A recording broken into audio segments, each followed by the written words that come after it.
Is the Boss Metal Zone the worst guitar pedal ever made?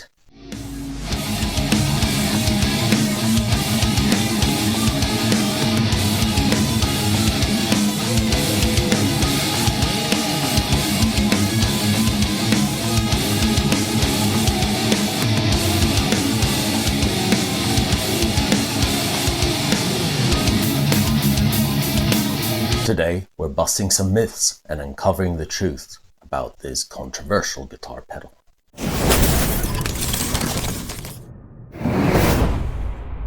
Welcome to the channel where I strive to give you an honest and unbiased opinion. Today, I really want to dive into the Boss Metal Zone. I remember being 14 and playing this and thinking it was the coolest thing ever. A lot of people think this is possibly the worst guitar pedal, and certainly the worst distortion ever made.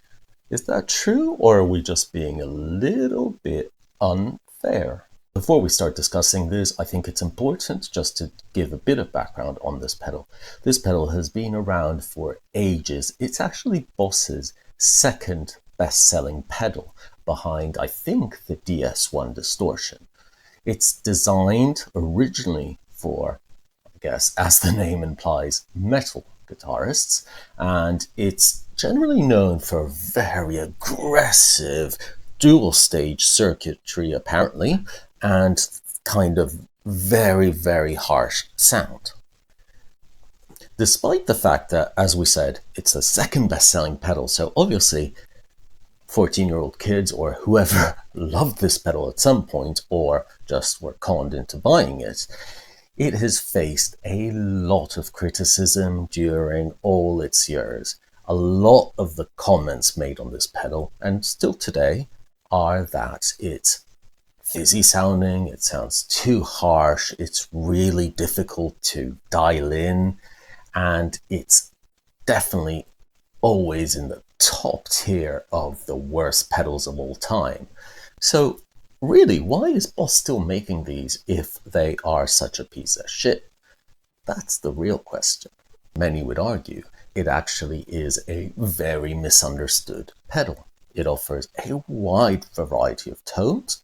It has a quite complicated, if not accurate, EQ section, which allows you to sculpt the sound very precisely, and obviously the usual Boss build quality makes it a very reliable choice for gigging guitarists, people that play in outdoor venues as well, and also in the studio. In addition, the Metal Zone fanboys would also argue that the versatility of this pedal is really evidenced by the fact that diverse artists like Prince, like Daft Punk, have used it in the past. So it's not really just a metal pedal, is it?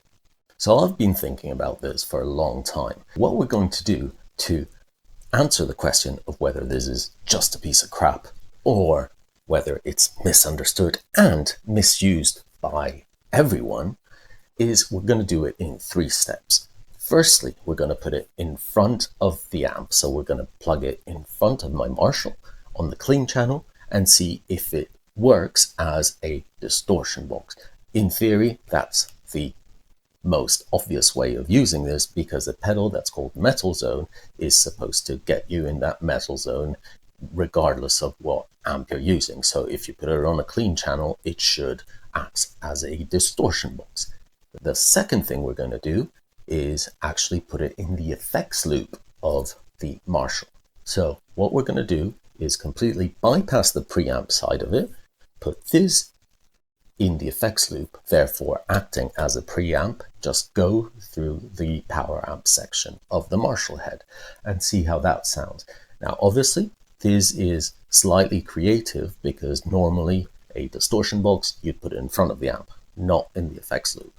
But let's see if maybe that sounds slightly better, because one of the things that's often argued is that this actually acts more as a substitute for a preamp rather than a distortion pedal. So let's test that out. And finally, the third thing I wanted to try is let's get rid of the Marshall amp altogether. let's run Viz straight into my audio interface and load up a cabinet and power section software like Speaker Mix Pro and see what kind of results we get with it. So let's try it out. Okay, so to get us started, what we have is the metal zone going in the front of the clean channel of the Marshall, and we have our usual Celestion IR going. All the dials on the metal zone are at 12 o'clock, so fairly standard. Let's see what it sounds like, and I've got to be honest, I'm a little bit scared.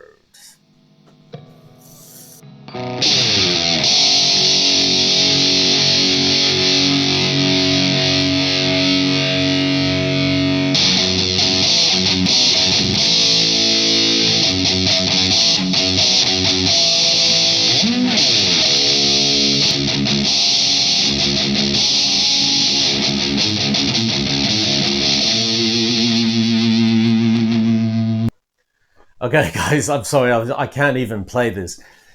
This is exactly how I remember the metal zone sound. It's really terrible, and it sounds like you get a bunch of bees, put them in a box, and it's horrible. Very fizzy, no low end, really quite bad, but let's keep going. What we're going to do now is I've got it hooked up in the effects loop of my Marshall.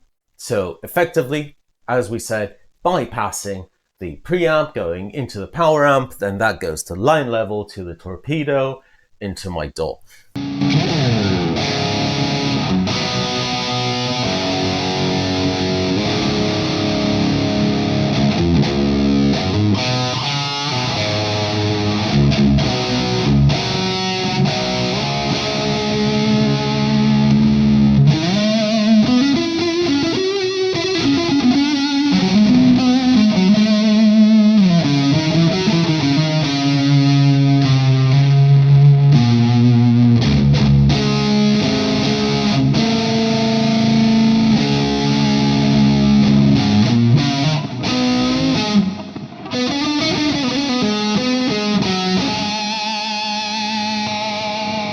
Now what we're going to do is turn the Marshall off and go straight from the bus into my audio interface. And again, I'm running the Celestion Dyne IR plugin for the cab sounds. Let's see if it gets any better.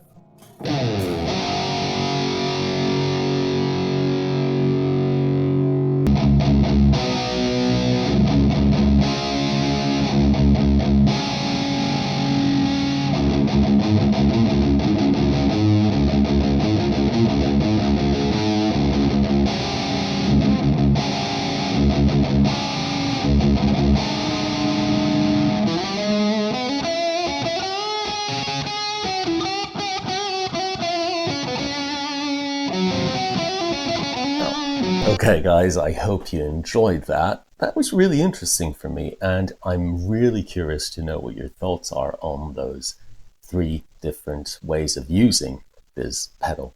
Now, is it just a misunderstood gem? Is it a versatile tool that you can get a wide range of musical styles with? I'm still not sure that's the case. I think that putting it in the top worst pedals ever built is maybe an exaggeration. I don't actually think it's a bad pedal, especially running it as a preamp. I think really this shows that maybe Boss at the time didn't think of it, or maybe an alternative use for this, which definitely makes it sound better, is just using it as a preamp, because in both cases when it was used as the main preamp side of the sound, it actually sounded decent. If you like that metal tone, if you like that hard-hitting tone, it sounds very, very good. Is it as versatile as many people say it is? Not really. I mean, it can get into that really cool blues sound, but it still has that very, I want to say, heavy, distorted character to the sound. It still doesn't sound quite blooming and natural enough. So the dynamics aren't quite there in terms of a more rock blues pedal. But if you're going for a lo-fi sound, if you dial down the distortion and put the level up and play with the equalizer, it can get some pretty cool sounds. Hence why I think people like Daft Punk use it, because it does get some really obnoxious, some really punchy, almost synthy sounds in there. So it is definitely an interesting pedal.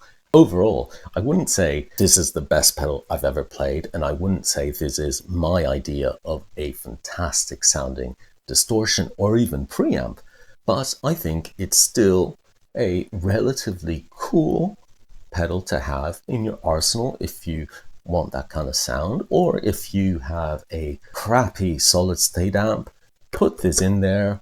Even better if you have a effects loop, I think you can get a good rock metal tone out of it. What I do find really interesting about this pedal and what it has actually shown me is that in many cases with this gear, it's not binary. It's crap or it's the best pedal ever. But what it is somewhere in between, and it really depends how you use it. So what this pedal really has done for me is encouraged me to experiment with different sounds, experiment with things that maybe I used when I was 14 in a certain way, but today I would use differently. So don't give up on that old gear that you have lying around if you do, because there's always a use for it, and use it in a creative way, because I think that's the beauty of music and that's the beauty of playing guitar. So guys, overall, it's not bad, but it's not great. Somewhere in between. Thank you for watching as usual. I hope you enjoyed this little experiment with the Boss Metal Zone. And as always, please like, subscribe. I will thank you for the rest of my life. And give me your feedback. Let me know in the comments. Do you guys use it? Do you remember when you were 14 using this? Is it really that bad? Or some of you, do you still use it today? I don't know. Let me know. Peace, be good to each other, and rock out.